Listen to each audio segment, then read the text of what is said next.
All right, so here we are still continuing to discuss on our topic about transformations on a function. But now we're going to get ourselves into the more advanced class of problems when we are working with transformations of a function. And so here we are at combining. We're working on the graphs of those functions that came out as a combination of transformations. Okay, and these are because in the earlier lecture, so some schools, some professors, some courses is the same topic here about the transformation is broken down into two separate areas. One of them, so in my teaching philosophy, I would love to break it down the elementary transformation steps in one separate lecture, and then where students have already built that, and then after the student have built a confidence. The confidence in those elementary steps of the transformations, and here we're advancing into the kind of problems where we combining the transformation steps together. Okay, so let's look into it and see what happens there, and let's look into this and explore what kind of problems are waiting for us here. Okay, and so now, so when I say combining, because at this point, and as a continuation from the earlier lecture about the transformations, and once we have had an in-depth in-depth look at each elementary transformation, and so now the idea is that there will be time where a function can combine more than one of these. So let me now just look at those problems where we are. So here how about let's looking at the combination. Okay, combination of a vertical, okay, transformation.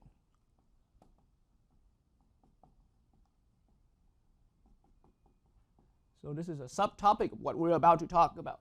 So let's see how we can combine all the vertical transformations.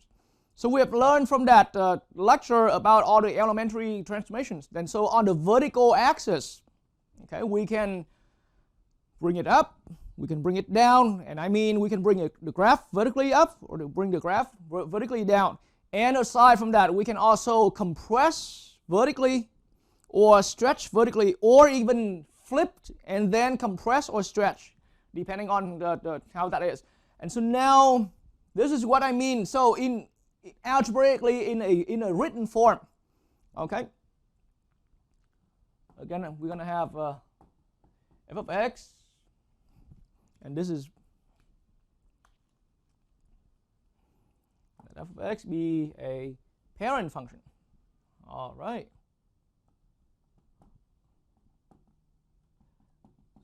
And that's why I'm writing that in red ink right here. And so to have a combination of all the vertical transformations, the descendants function written in blue ink right here is simply just. So we have learned that multiplying with a constant c to the function will cause the vertical scaling, any kind of vertical scalings. Okay, that all explained by this constant coefficient multiplied with the function, multiply to the function, and then adding a constant. Okay, and the constant itself that we're adding to the function here can be adding a function can be a constant can be negative or positive.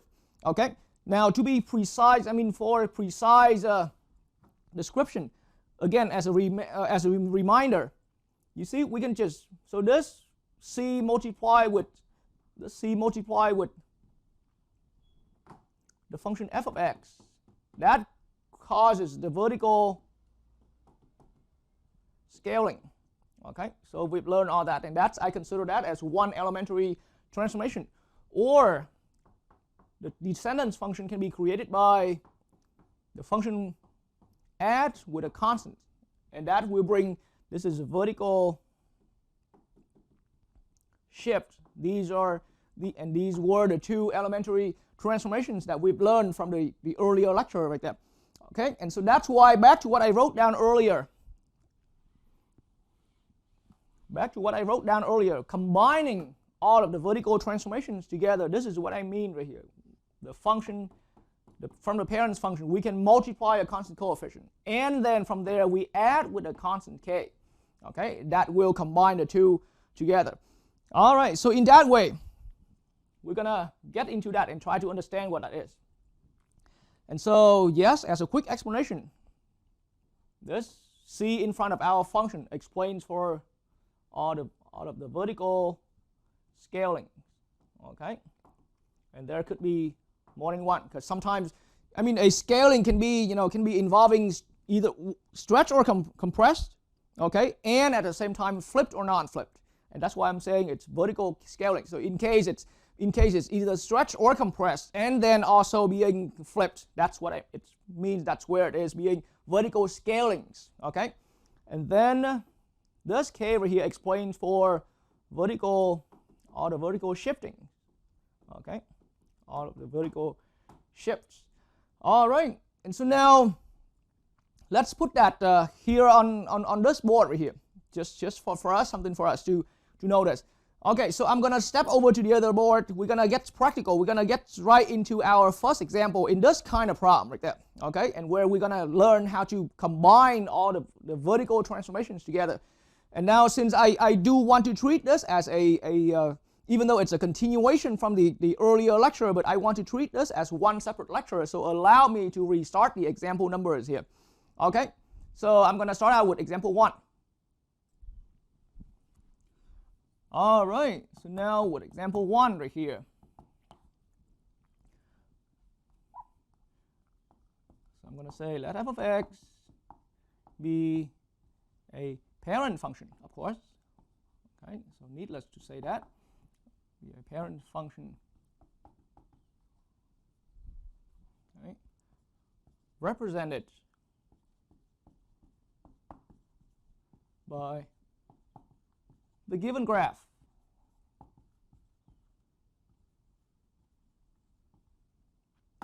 All right, so in this way,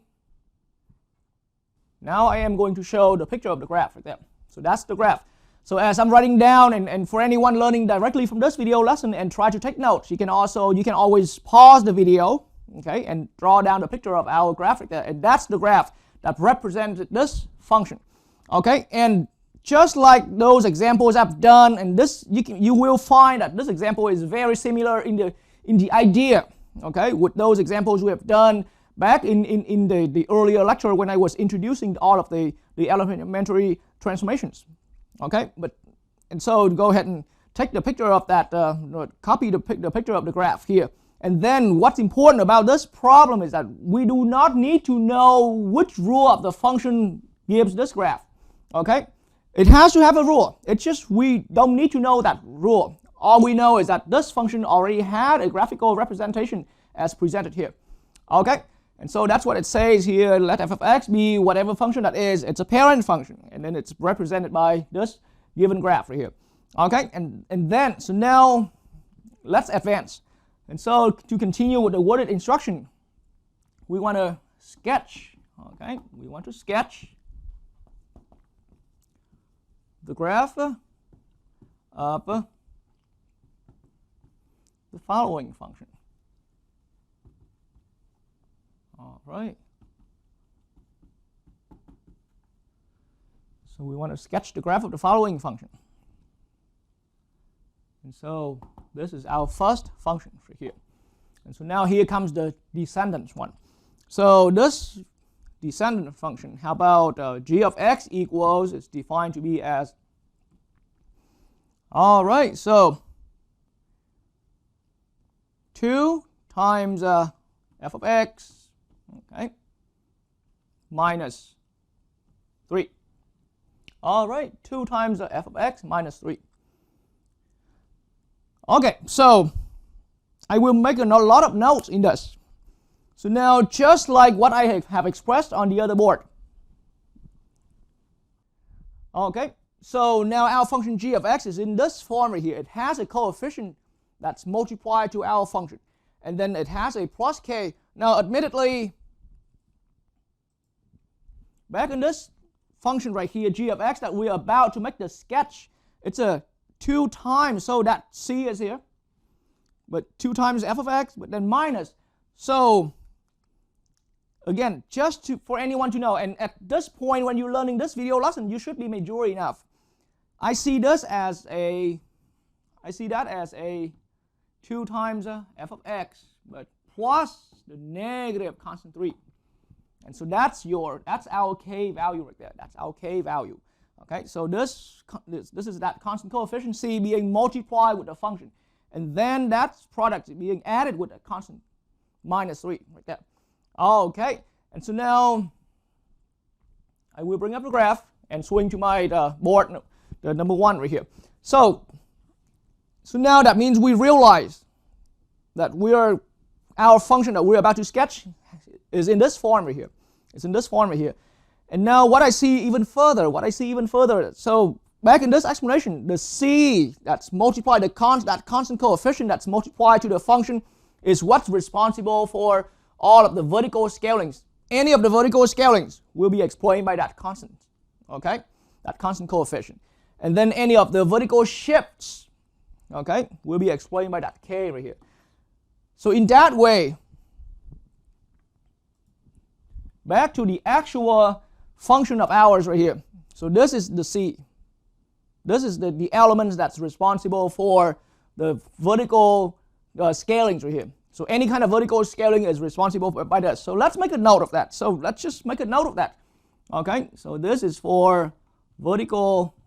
So we have some vertical scalings. Okay, and there could be more than one. And we're going to dive into that even further. This minus 3 right here, okay, is responsible for, this minus 3 is responsible for all of the vertical, for one of the vertical shifts, okay? That's what happens right there. It's going to be a vertical shift, so we're expecting a vertical shift and we're expecting some vertical scaling, okay? That's what we want to know right there. All right, so now we know that we have 2 transformations awaiting for us. We know we have 2 transformations awaiting for us. Let me get back to the other board. What really matters for us now is that between the two transformations, the 2 vertical transformations awaiting for us here, which one needs to be done before the other one? I repeat. What matters now is that because we already have a clear expectation that there will be 2 vertical transformations waiting for us. Okay? So now what matters is that which one of the 2 vertical transformations here will be done before the other one. Which one between the 2 vertical transformations here will be done before the other one. Okay? And so now, on behalf of the vertical transformations, it's an easy answer. It's an easy answer to that question. As I said, which one of the 2 vertical transformations here will be done before the other one? So the answer is simple. Now, these transformations all came from the mathematical operations. Here we had the function multiply with c plus k. So think of the order of operations. We have multiplication, and then we have adding. This adding can be subtracting if this k is a negative. Okay? So multiplication and adding. And so in that way, think of PEMDAS, the order of operations. Parentheses and then exponents. Parentheses always comes first, and then exponents, and then multiplication or divisions, and then additions or subtraction comes last. And so in this setting right here, we have multiplication and adding or subtraction, adding or subtracting involved right here. So that means we have to, according to the order of operation, we have to work with multiplication first. That means, as a consequence, as an impact, that means we have to handle, in terms of the stepwise work right here, we have to handle all of the vertical scalings first. Between the 2 here, we have to handle the vertical scalings before the vertical shifts. Okay, so any vertical scaling must happen before the vertical shifts. That's one rule of thumb for now. And once again, as an explanation of why that is, think of the order of operation. We always multiply first, and then we add or subtract after. And that's the idea. All right, and that's the idea.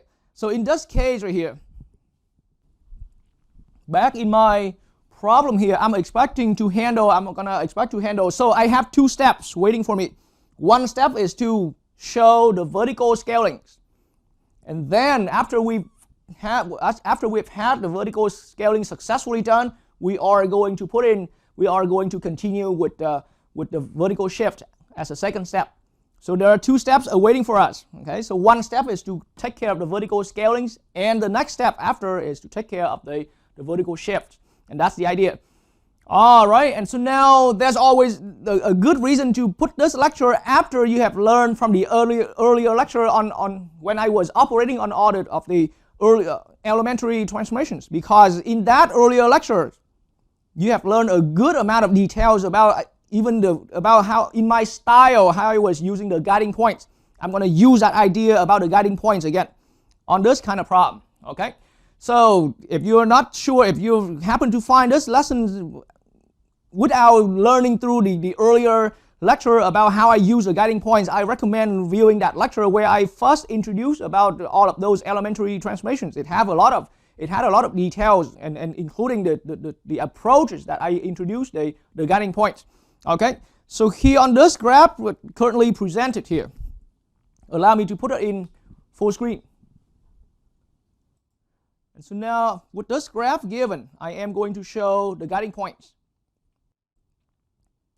These are the guiding points on this graph. And again, the idea about the guiding points is that they simply are just those points that easily fall right on the grid so that we can easily recognize. And those are the points that are useful in defining the shape of our graph. So our graph here has particularly, it first started out with sort of like a semicircle, okay, that's going down a semicircle in the lower part of a semicircle, and then it connects to a line, a straight line for a little while, and then it has two lines going up and going down, sort of like in a V, an upside down V shape like that. That's what it is. That's what I see. All right, so now in full screen view right here, okay, let me even put labels in. So the numerical labels will help us determine that even more easily. So these are what I used as my guiding points. Okay, and then not to mention again, in my earlier lecture when I was introducing all of the elementary transformations, for each of the elementary transformations I introduced an advice how to quickly handle all of those. Okay. So I will start using those advices here, assuming you already have seen what those advices are. Okay. So let's now get to work. All right. So on this function right here, I'm gonna first build and allow me to rewrite my function here in a way that I can make more space for myself.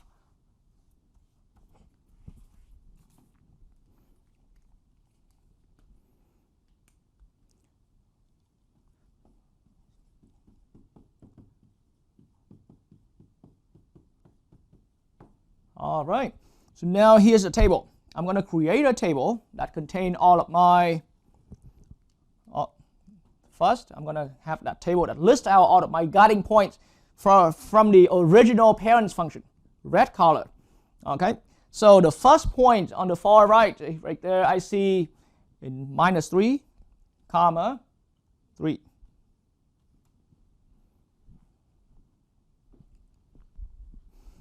The next point I see -1, comma 1. Okay. The next point I see 1, comma 3. All right. The next point I see, for the next point there I see 5, comma 1. All right. And then the next point I see 8,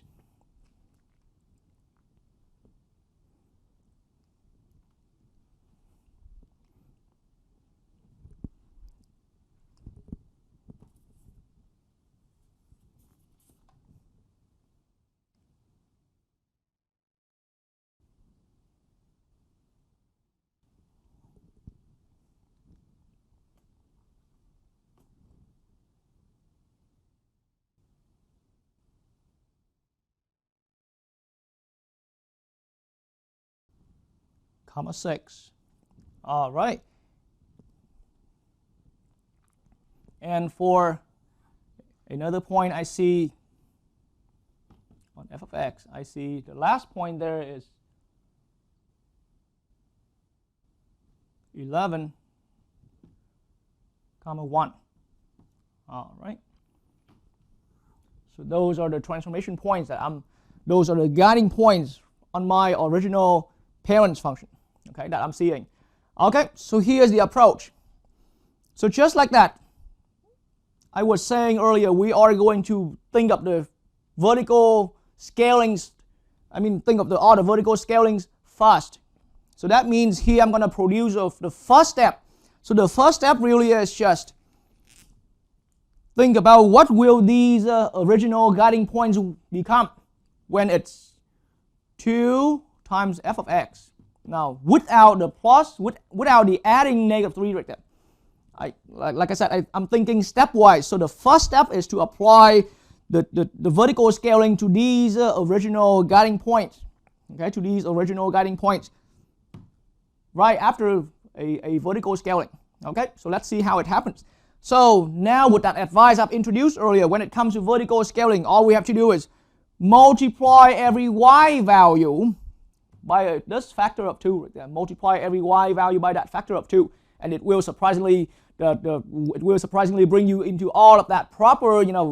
If there's a reflection, doing that will cause the reflection. If there's a stretch or compress, doing this, multiplying every y value by this factor, it will also cause all that for you, and it will blend all of the reflection and the compression or stretch together. So now that means, and by the way, nothing done with the x value. So that means this pair of value right here, -3 is going to stay the same because it's x value. But the y value here now becomes a 6 after 3 times 2. Okay, we multiply 2 to every y value. All right, so in that way, this pair here becomes a -1. That stays the same from the previous x value. And then 2 here is multiplied, 1 here is multiplied by 2. So -1 comma 2.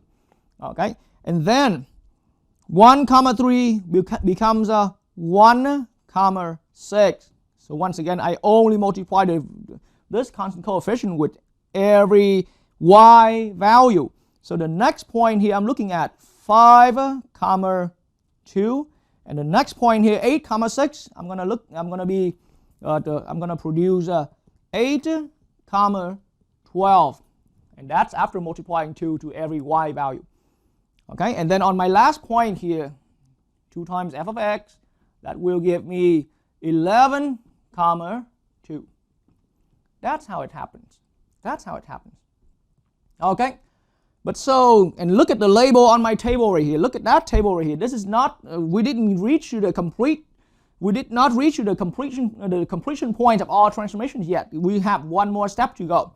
And so now once we have had that first step successfully nailed down right there, okay, then we're going to advance to the next step. So the next step now is, so think about it, we're doing the next step after we have already done this earlier step. So that means in the next step, it's supposedly whatever that came out from 2 times the function, we're going to add -3.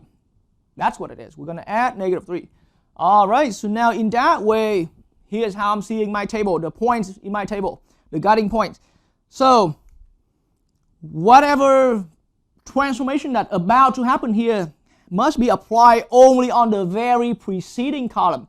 It's not the transformation that applied from the step before that. Okay, so it's only applied to the very preceding column, not the one before, not the one from the beginning, or not the one that's two steps before that. Okay, so it's only applied to the one immediately before that, or only to apply to the one that the preceding, the immediate preceding one.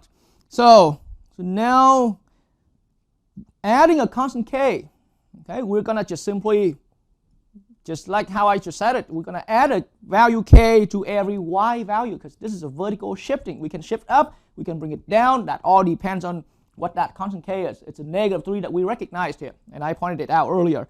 So now in that case, nothing happened to the x value. So from the very preceding column right here, from the most immediate preceding column right here, then I'm going to carry over that any of the x values. So negative 3 comma, but now 6 minus 3, because add negative 3 to 6 give me a 3. So negative 3 comma 3. Okay. And then minus 1 comma, but now 2 minus 3 gives me a negative 1. All right. And then 1 comma 6 gives me 1 comma 3 after subtracting 3 from every y value. Okay, so now 3 add with a negative 3 gives me positive 3 right there. Okay, and then the next one here, 5 comma 2. Now my next point becomes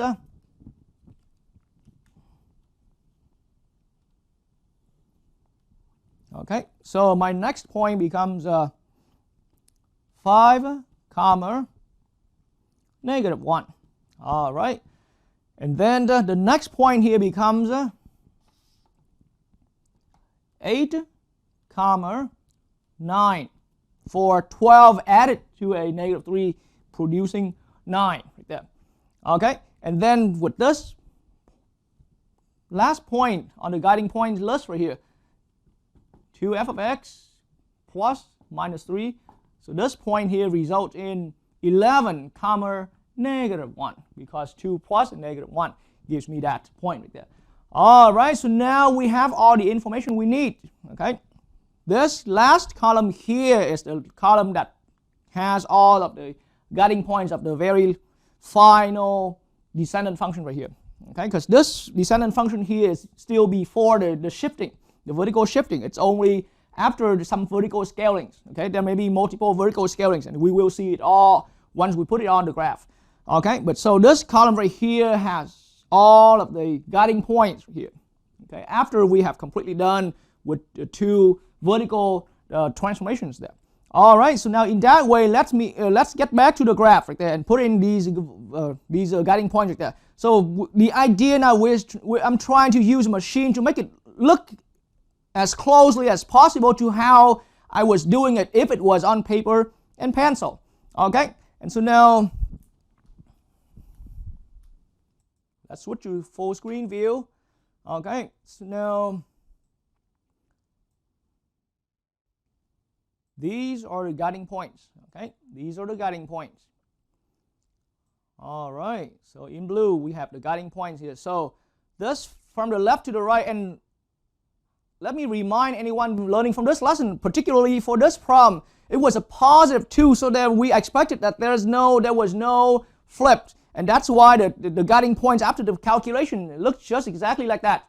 Okay, so I'm expecting now a bent dome shape through these 3 points. Okay, and these are the guiding points right here. They are scaled out compared to the original circle over here. The height of the semicircle is only 2, but now from that point down to this, the height of the dome will be twice as much. That was because of the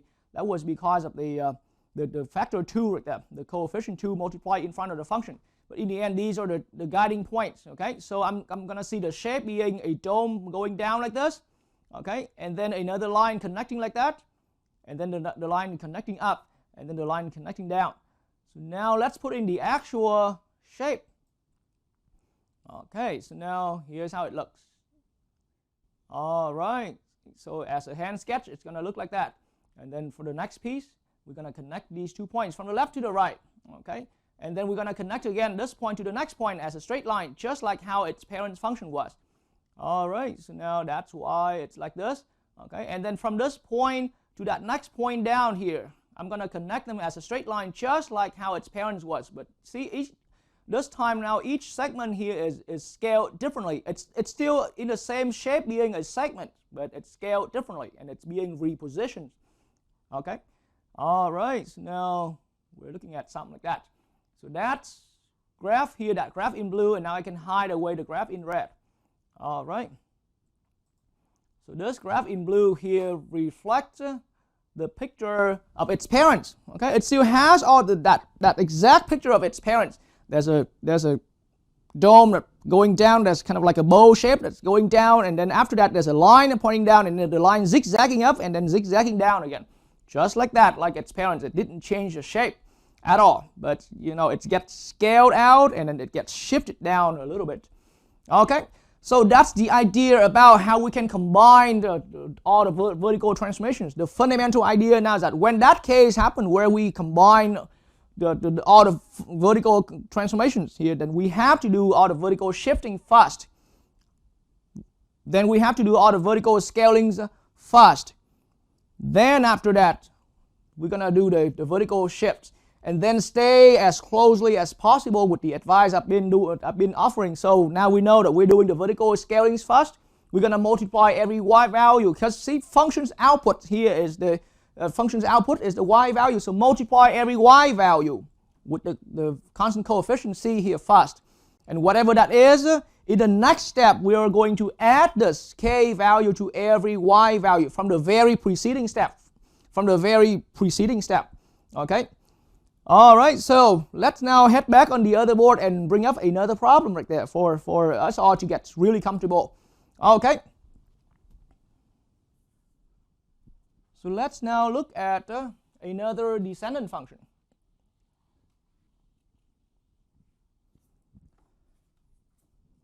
All right, so how about we're looking at in part B of our example. Okay, so how about g of x equals a negative 1/2 f of x plus 1. Okay, negative 1/2 f of x plus 1. And of course, we're still working. This is part B of the same example, and it's still drawing out from the same parent function that was that was shown on the picture previously. Okay, so now allow me to pop out with that picture right there. But then before I advance any further, so we can see now clearly that there is a negative 1/2 coefficient. That's what I recognize to be multiplied with the function. And then this plus 1 right here is really we're adding a constant 1, positive 1. Okay, so it's quite self-explanatory itself right there. So there's no need to re-explain right there. Okay, so now I can clear that out. Okay, and this part right here is responsible for the vertical scaling. And this part right here, adding that constant 1 will be responsible for shifting it up or down. Okay, and when we're going to decide. All right, so now in full screen view again, let's bring back the picture of the original parent function. Okay, so that would be the 1 for f of x.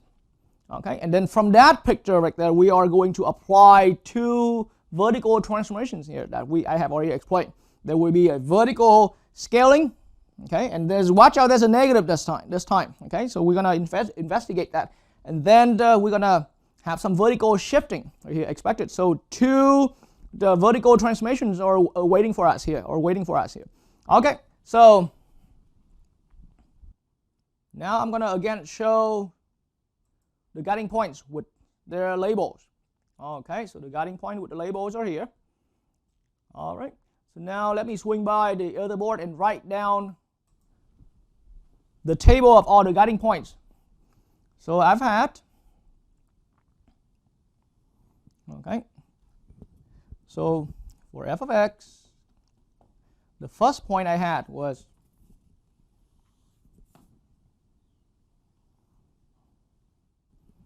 all right, so I had negative 3, 3.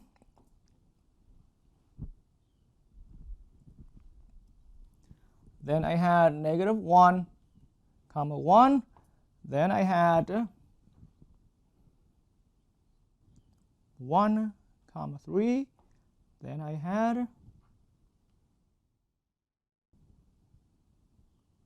4,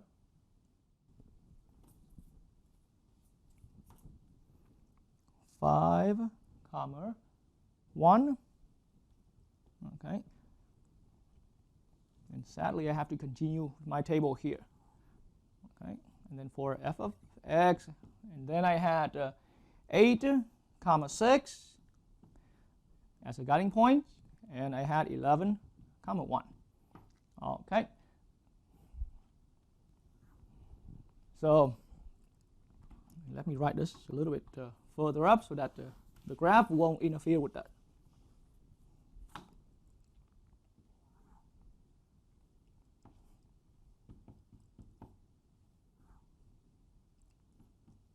Eight, 6 and 11, 1. Okay, so we now have that table ready for action here. All right, so now once again, so just like that. Now let me put the graph away a little bit.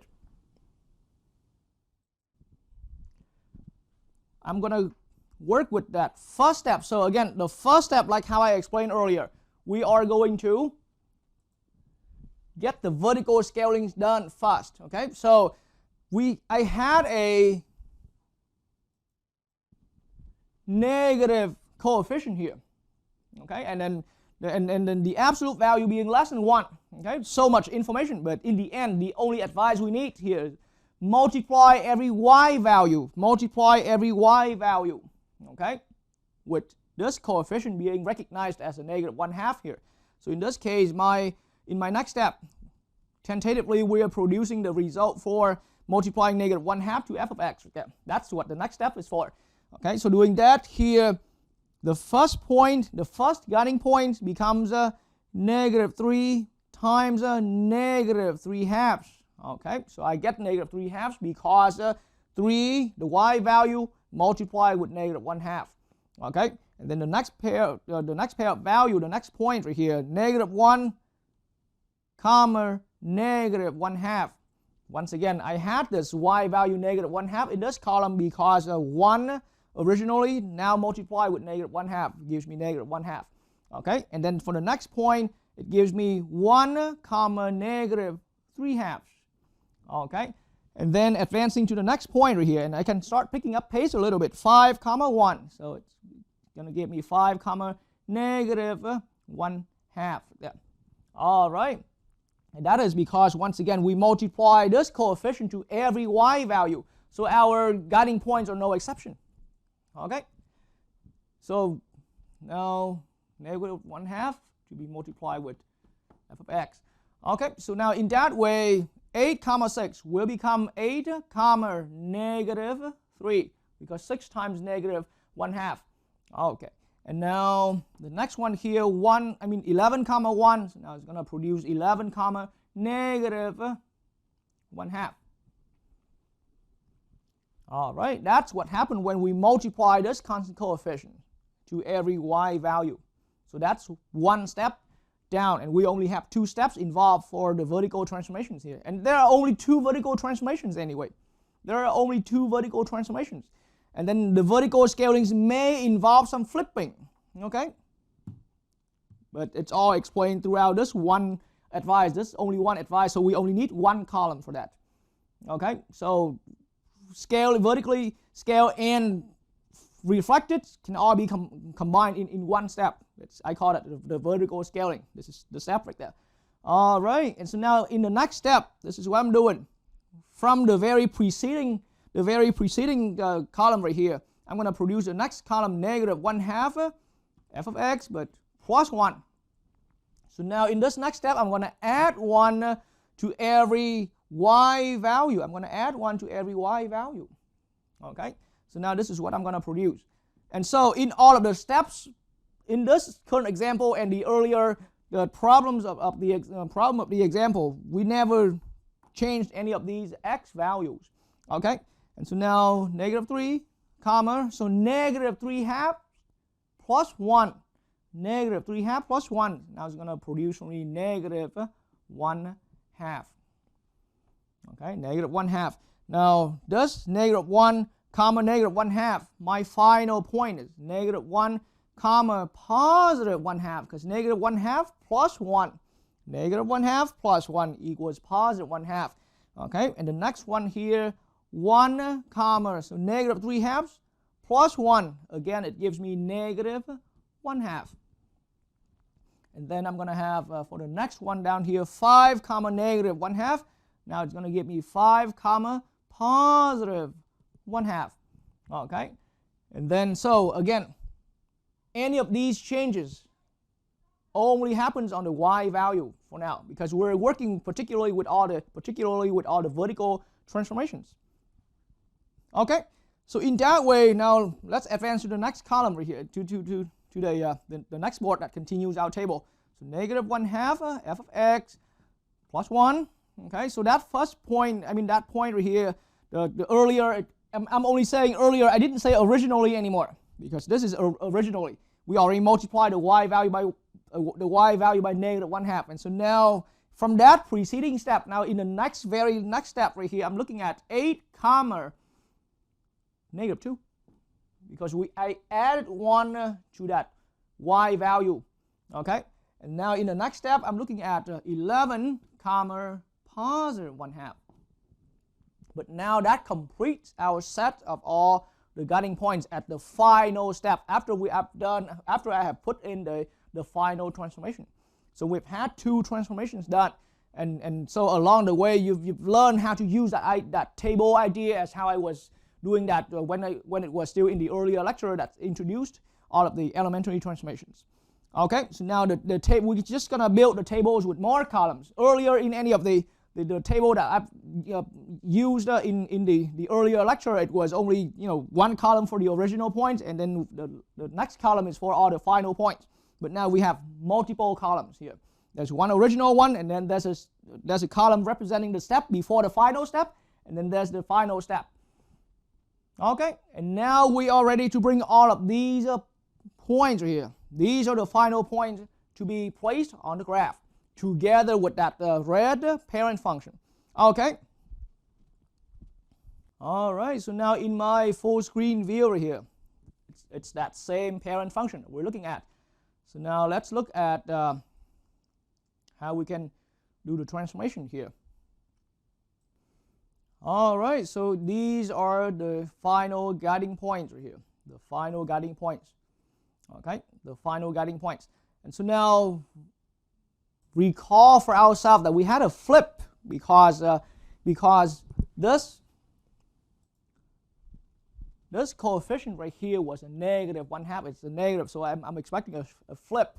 Okay, and then shifting after that is not too important, but the idea about the flip now is that when I'm looking at these guiding points, I should be expecting a dome shape. That's the upper half dome. See, in the original parent function, it was the bottom semicircle, the bottom part of the semicircle. But now in the transform one, see, it needs to be flipped down. So that same picture here now needs to be flipped down. So that's why I was saying that we have a dome here, the upper part of the dome.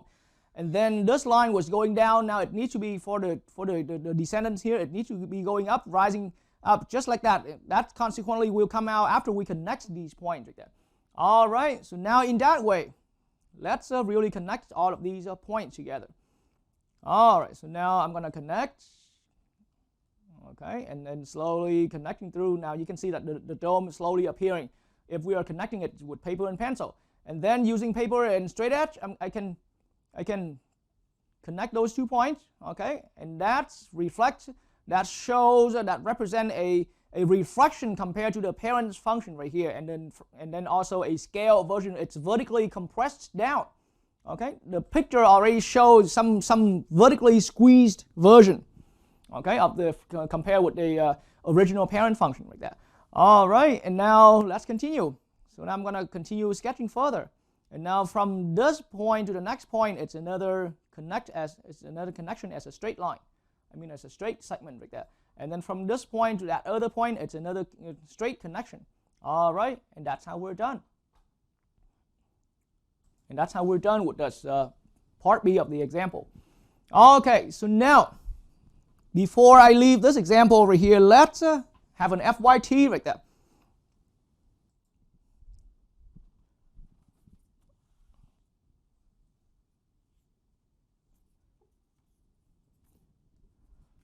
All right, so as far as an FYT, I want anyone learning from this video lesson to try sketching. So let's do that really by hand on paper and pencil. Okay, let's sketch g of x that equals negative 3/2. Okay, f of x minus 1. Okay, negative 3/2 of f of x minus 1. All right, so go ahead and pause the video. It's an FYT, so I'm not going to show as much reasoning and steps anymore. I want you to give it a try, stay with my table approach, and get yourself fluent with that if you decided to learn that style. Okay, and for students who are learning directly from me right here, then that's the style that I found it easiest. Okay, so stay with that table approach, get your problem done right there. Okay, and then once you resume the video, supposedly that you will pause the video and spend some time on that, some amount of time on that. So once you resume the video, I will just simply show the final graph. That's all.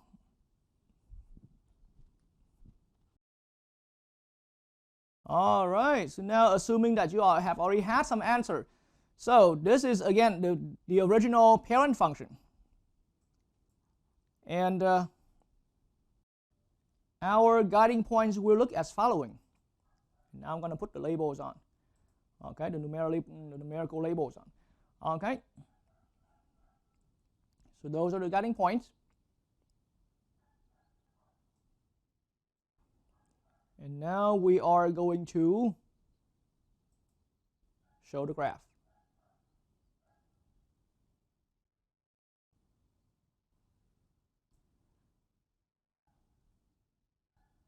And yes, that is the final graph in blue. The graph of g of x equals a minus 3/2 f of x plus, minus 1. All right.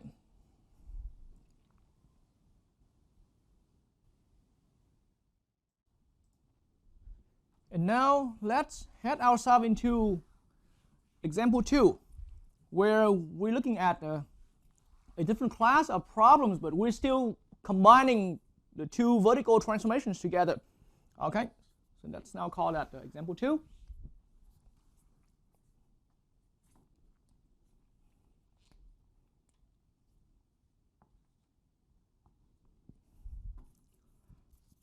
All right, so in any of the problem in example 2, let's say we want to sketch the graph.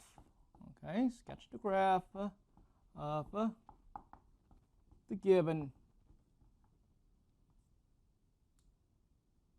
function. Okay. But then not by using technology directly, not by constructing table of values from scratch, but by recognizing it. Okay, by recognizing it as a transformation.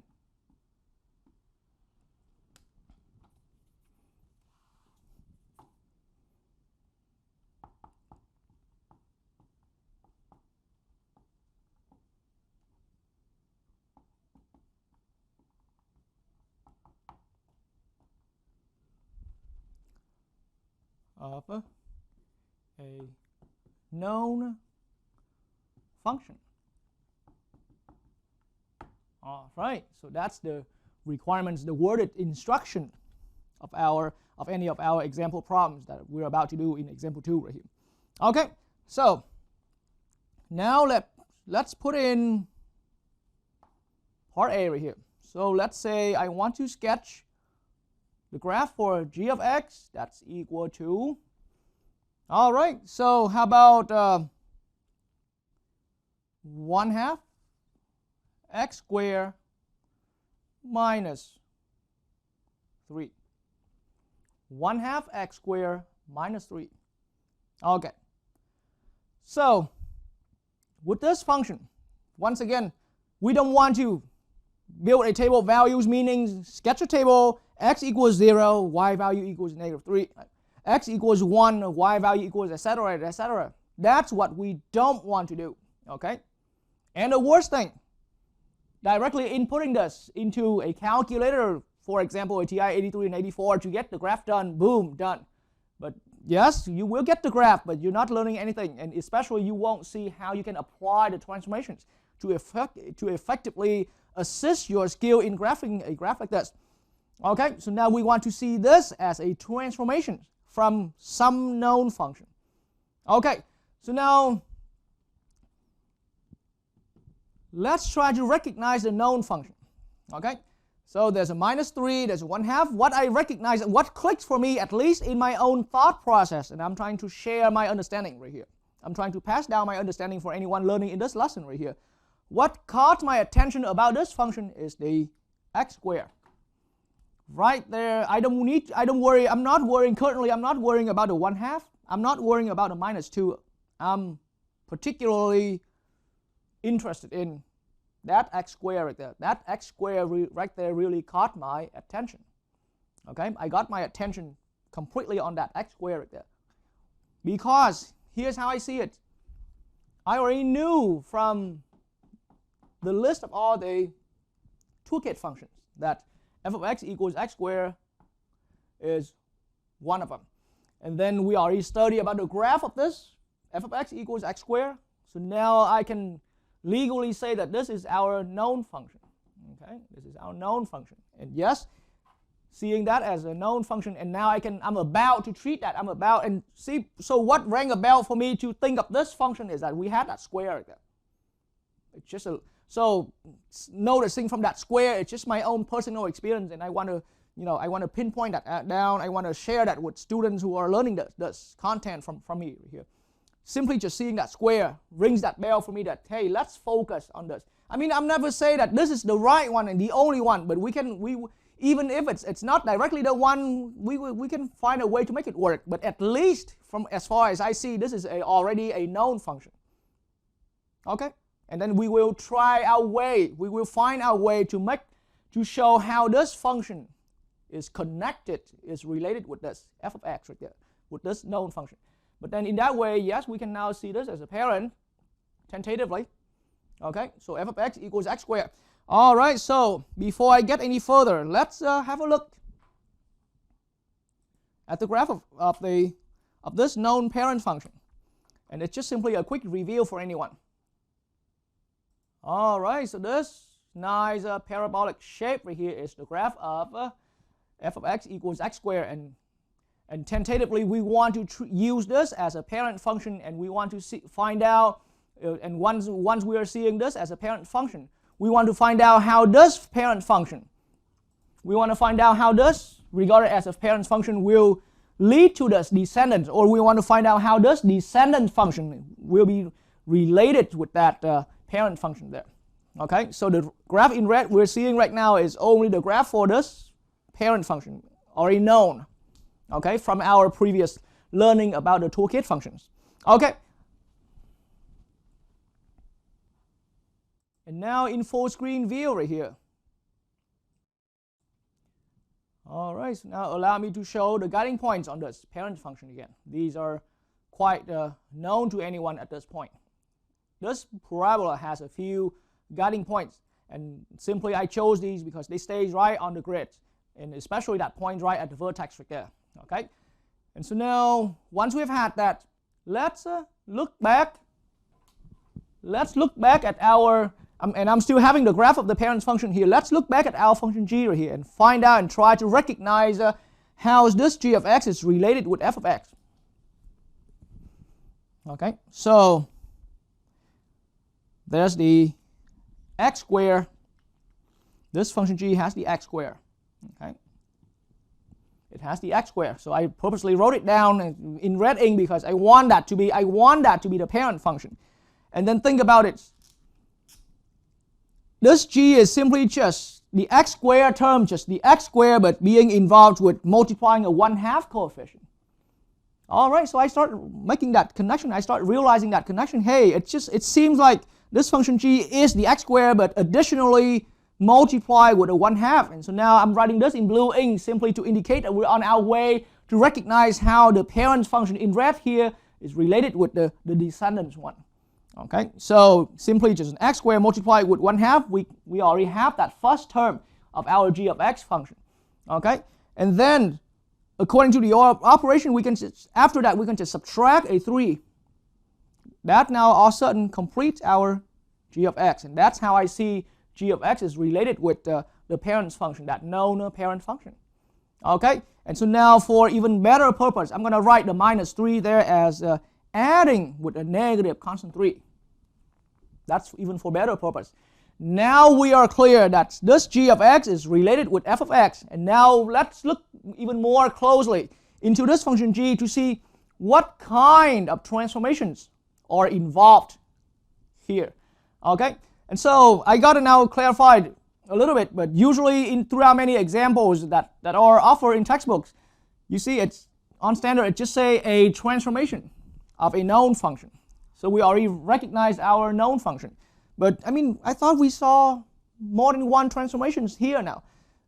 So a transformation now is kind of behind the scene understood as a sequence of a multi-step transformation. So it's not just only it's a transformation, but it's involved multi-steps that came from the elementary transformations. Okay, so I just have to clarify that term because there will eventually be someone learning from this lesson question me about I thought there are multiple transformations here. I agree, okay, but in the end, if we now treat each of these elementary transformations here as simply a step, then in the end, this g is still just one transformation that came from a multi-step transformations. Okay, and so in that way right here, there's nothing wrong with the wording. All right, so now g of x has two steps of the transformations involved right here. The first one here, now I see there's a vertical scaling, okay, and there could be multiple steps in there as well, okay, and then here there is a vertical shift, and that clearly once again reinforces that this kind of example here is we're still working with to get ourselves comfortable with working with a combination of all the vertical transformations. Okay, so now I have left this understanding here long enough, so allow me to really clear it out and use this space for working.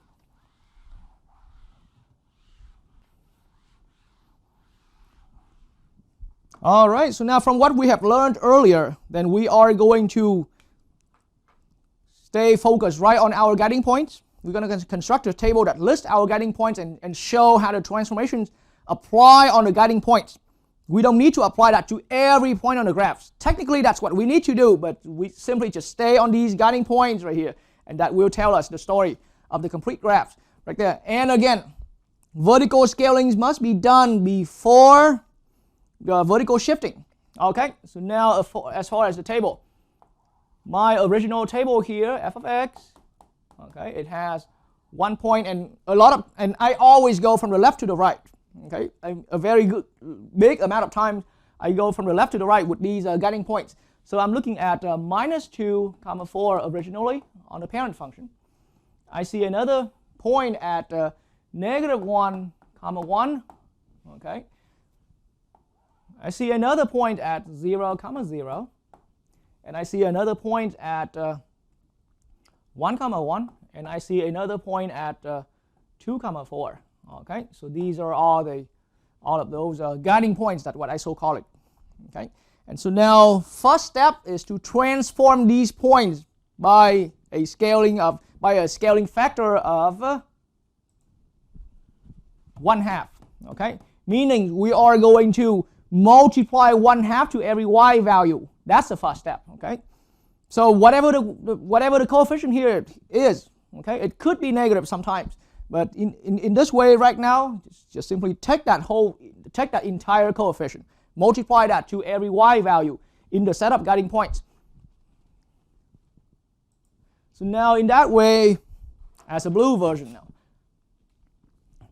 So 1/2 f of x, this is how I see it. Okay, 1/2 f of x. And so now this first point becomes a -2, 2. So the x value stayed the same because the advice we've learned, and this is particularly we are working on the vertical transformation. And so nothing happened to the x value. Okay, I keep mentioning it. But now y value must be multiplied by 1/2, which gives me a 2. Okay, so now we are ready to pick up pace again. This next point here will be transformed into -1, 1/2. Okay, and then I should have realized, I mean, I should have noticed back in the other board,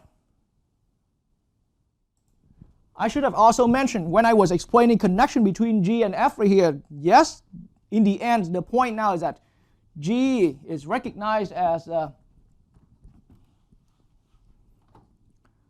G of x is recognized as 1/2 times f of x, and then minus 3. Okay.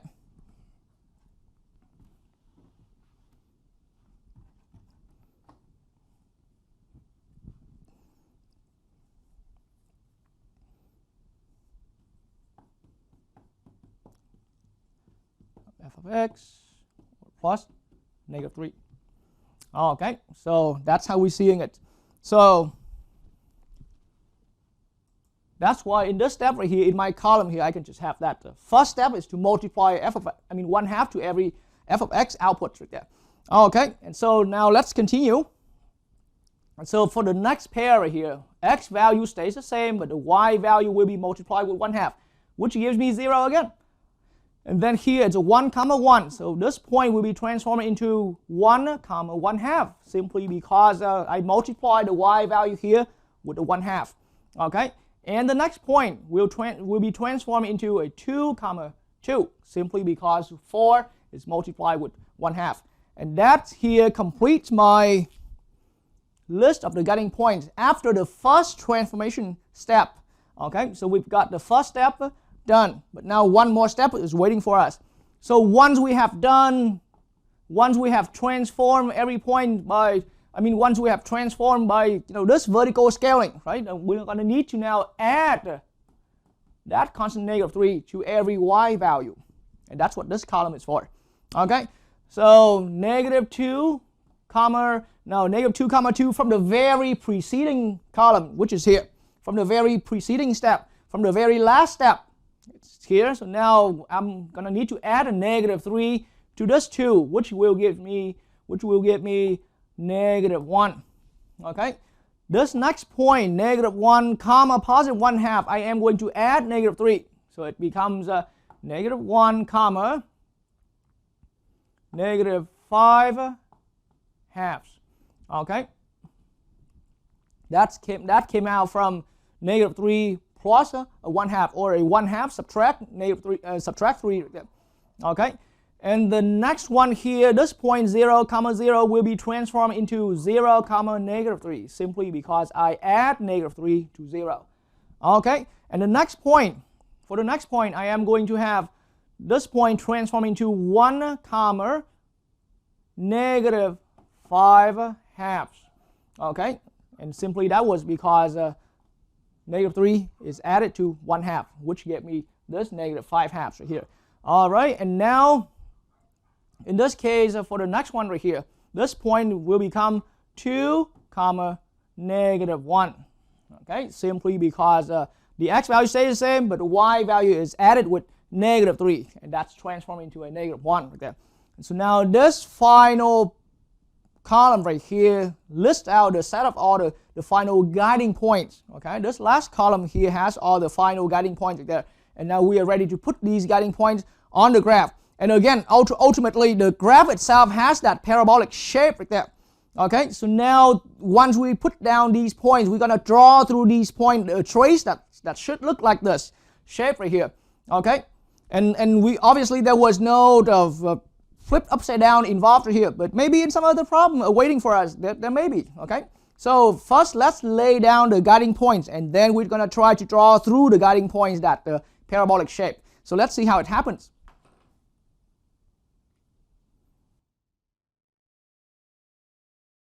All right, so these are now the guiding points.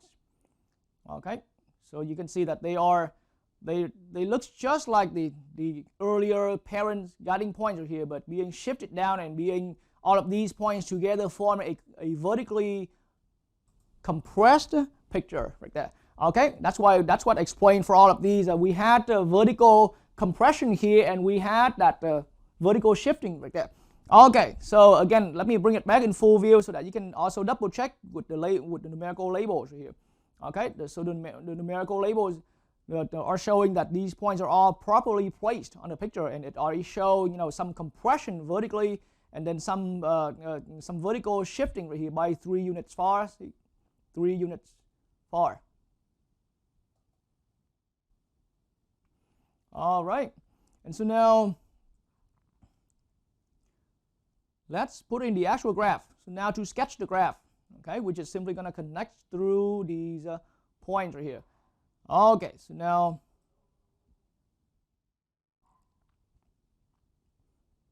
this is how it will happen. All right, so we're still going to maintain, so that shape, that parabolic shape is still maintained here. And now the blue picture, the picture in blue is the picture of our final transformation, which came out, after 2 transformation steps like that. There's a vertical compression, no flip this time, no flip this time, simply because that coefficient here was a positive coefficient. So the expectation here that there was no flip, okay? And that's how we got it done. All right.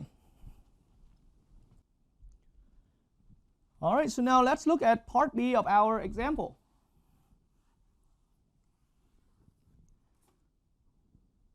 So now I want to sketch the graph of the following. So how about part B? This is how about g of x equals minus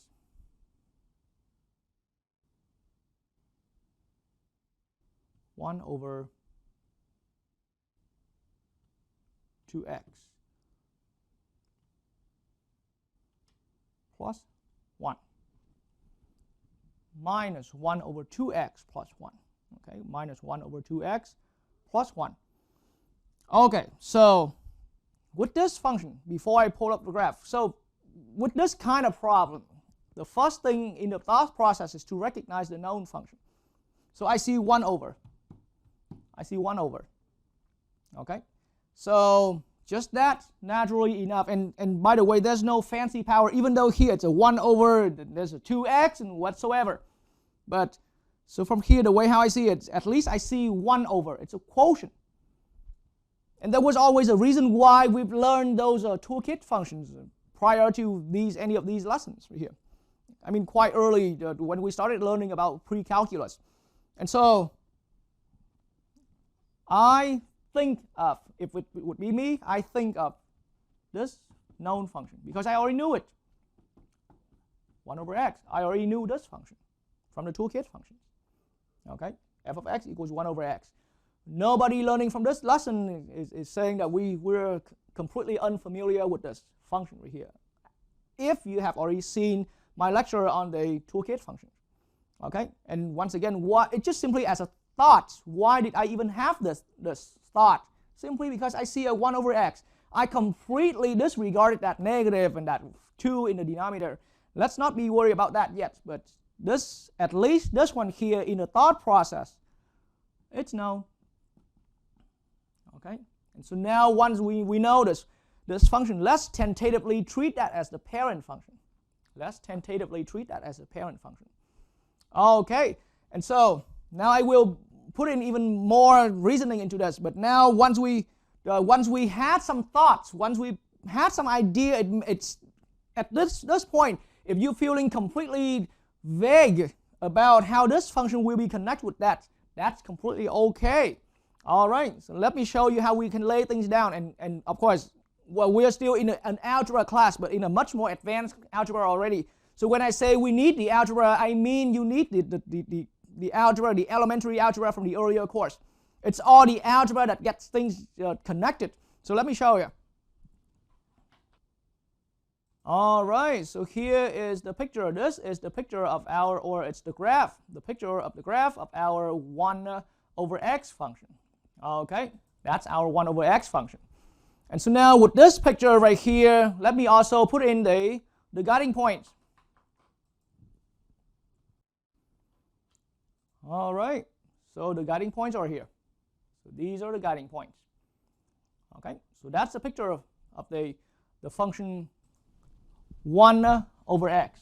We already knew this picture. And so I'm pretty sure for any viewer viewing in this lesson, once I pulled up this picture, you already had in mind that, hey, I've seen this before. Okay, no one can argue about that. And so now, how am I going to make that connection between this function and the parent function so that I can show g here is a descendant function from f of x? Okay, so algebraically, this is what I see here, and that's why I said algebra, a lot of algebra needs to be involved here. Okay, and you will never get away from algebra. So there's reason why you've learned the previous courses up until your days that you're doing this class here, and then you're gonna carry all of this understanding into your formal calculus courses and even the more advanced math. But anywhere you go, you will see me yelling out loud constantly. You got to get your algebra going. You got to get your algebra going. Okay, so here's the simple algebra that will make the connection between g and f right here. Okay, so this expression right here, according to the rule for fractions, I can see this as how about a negative 1/2 times a 1 over x. A negative 1/2 times a 1 over x. And then plus 1. And now we recognize, all of a sudden we recognize, hey, this is our f of x components right here. So this is our f of x components. And this function g of x really is nothing but just, this g of x is nothing but just a negative 1/2 coefficient multiplied with f of x plus 1. Now clearly speaking, I see there's a coefficient here that's responsible for vertical, okay, vertical scaling. All right. And this plus 1 right here will be responsible for vertical shifts.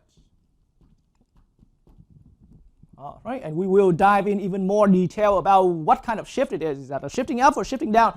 I mean, as you have seen already through the elementary transformation lecture, then this will be a vertical shift going upwards right there.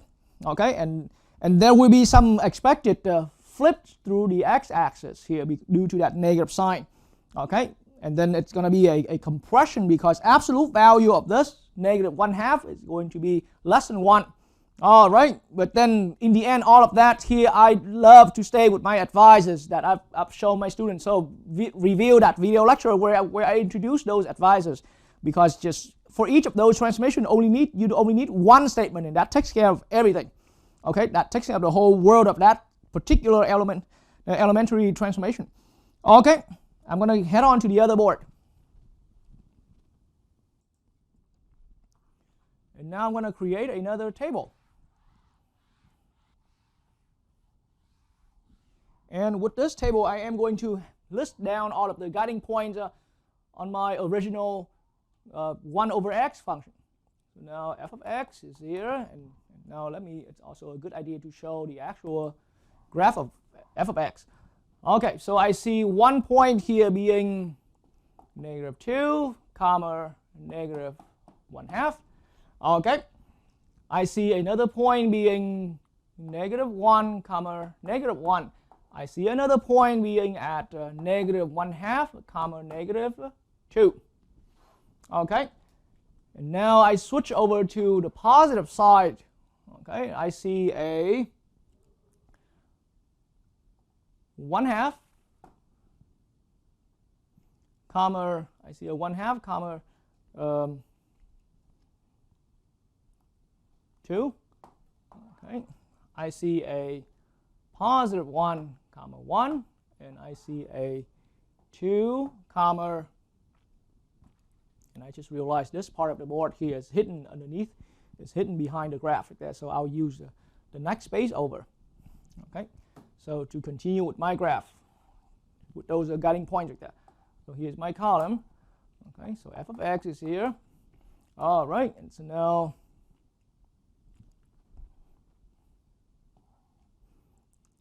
one, comma 1, and then now I'm looking at 2, comma 1/2. Okay, so here I'm just continuing from the other table right there. All right, so now let's move into the first step. And again, at this point, we should be fluent that we have to do the vertical scaling first. Okay, so now on this graph right here, I'm going to produce the graph of, how about, negative 1/2 f of x. Okay, we're going to produce those guiding points where they're transformed by multiplying every y value. We're multiplying every y value by that constant coefficient, negative 1/2. Okay, so in this way, my first point, and again, x values stay the same. So negative 2, comma, so now negative 1/2 already here, multiply with another negative 1/2 gives me a positive 1/4. Okay, and then I'm looking at negative 1, comma, negative 1. This point will be transformed into negative 1/4x because it stays the same, comma, now negative 1/2 times negative 1, that gives me a positive 1/2. Okay, negative 1 times 1/2, positive. And then the next point, negative 1/2, comma, negative 2 will be transformed into a negative 1/2, but comma, positive 1, because negative 2 times negative 1/2 produce for me positive 1. And then for the next point right here, I'm looking at positive 1/2, comma 2, so the transform point will be 1/2 where x stays the same, and then 2 times a negative 1/2 gives me negative 1. Okay, so that's the point right there.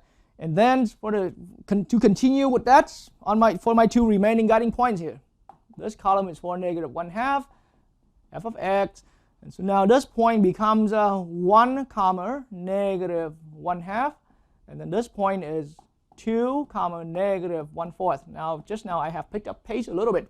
Okay, so negative 1/4 is here due to 1/2 times negative 1/2.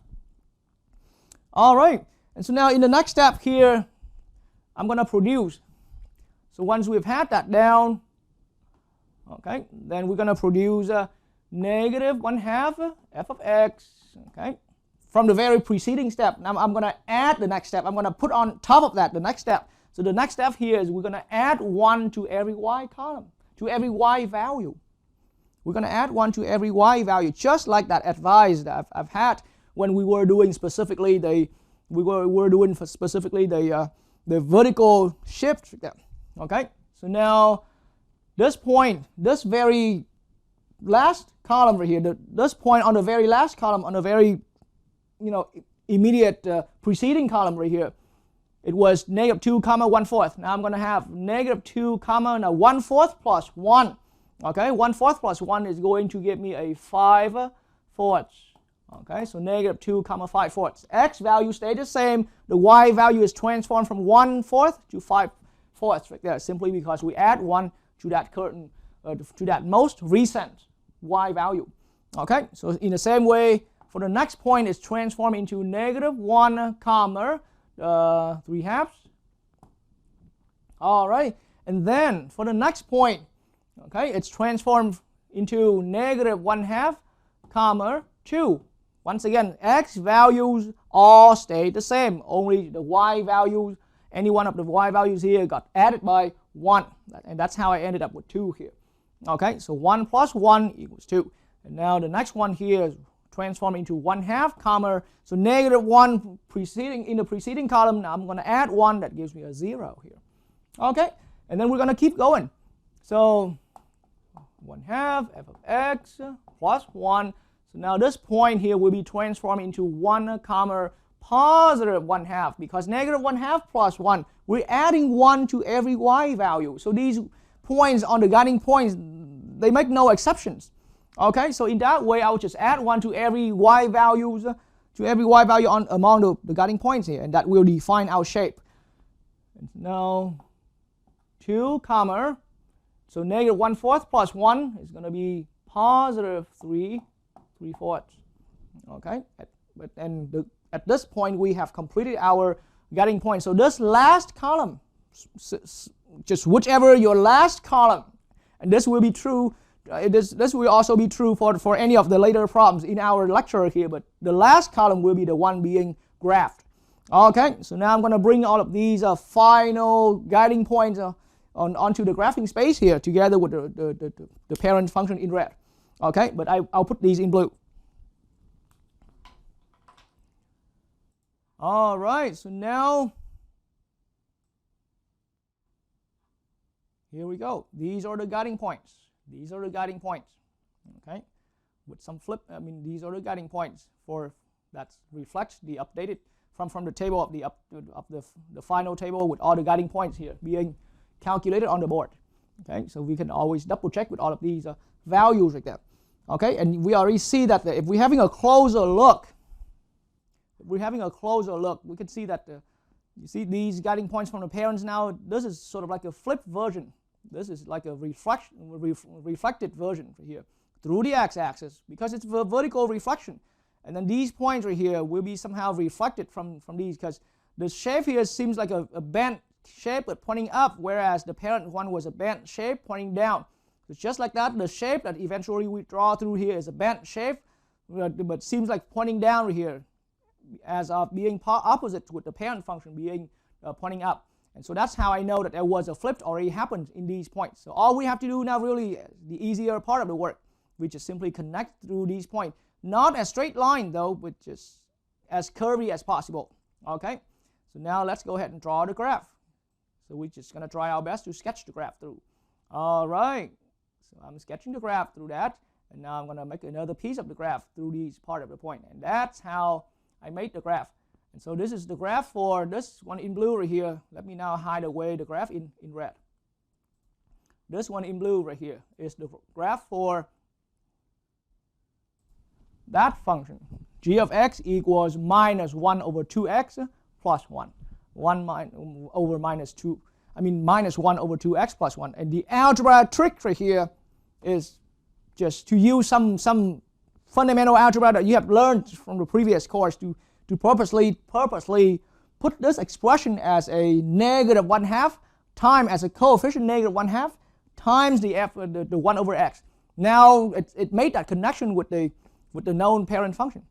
And I show my thought process that I simply thought of that. I just simply thought of that because I noticed there's a 1 over, because I noticed there's a fraction with a linear coefficient, I mean with a linear term in the denominator. That's why I thought of this. That's all.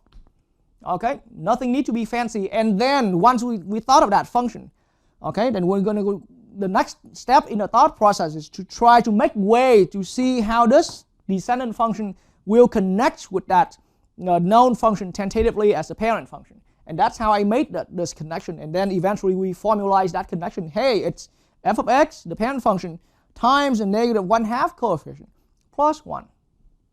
That's how it works. All right. And so now let me put the graph away.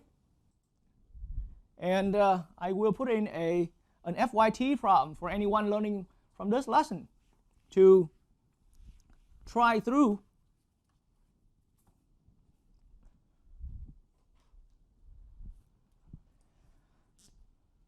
All right, so here's our FYT problem.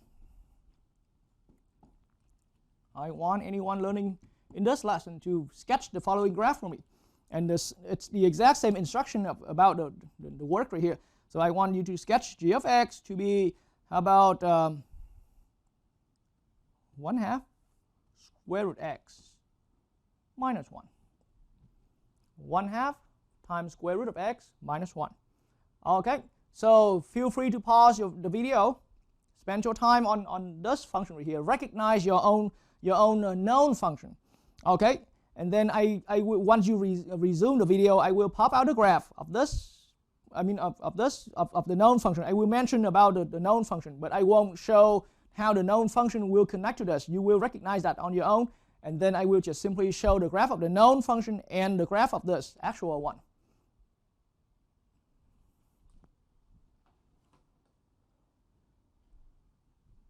All right, so now assuming you have already resumed the video and had some good amount of time spent on getting the work done here, then that known function, okay, so for the known function,